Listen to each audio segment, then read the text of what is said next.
Hello বন্ধুরা, নমস্কার। আজ লক্ষ্মীর কিচেনে বানাবো শস্য পোস্ত দিয়ে শিম আলু চচ্চড়ি করব। কিভাবে বানাবো আপনাদেরকে দেখিয়ে দেব। এখন আমি সবজিগুলো কেটে নেব। কাটাও হয়ে গেছে, ধোয়াও হয়ে গেছে। পোস্ত ভিজিয়েছি। এখন আদা, কাঁচা লঙ্কা, পেঁয়াজ, রসুন নিয়ে নিয়েছি, পেস্ট করব। পেস্ট হয়ে গেছে। এখন জিরা, ধনা, লঙ্কার গুঁড়া, হলুদ গুঁড়াও নিয়ে নিয়েছি। ধনিয়া পাতা কাটা হয়ে গেছে।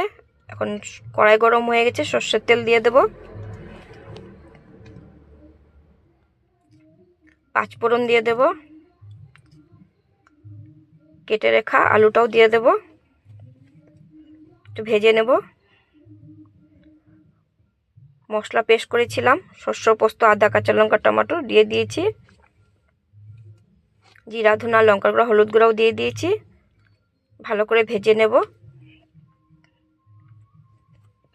শিমটাও দিয়ে দিয়েছি। পরিমাণ মতো নুন দিয়ে দেব। ভালো করে ভেজে নেব।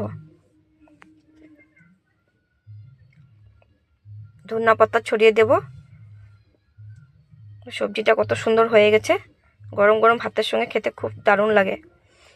আপনারা এইভাবে বাড়িতে বানিয়ে খেয়ে দেখবেন। এখন আমি প্লেটে তুলে নেব।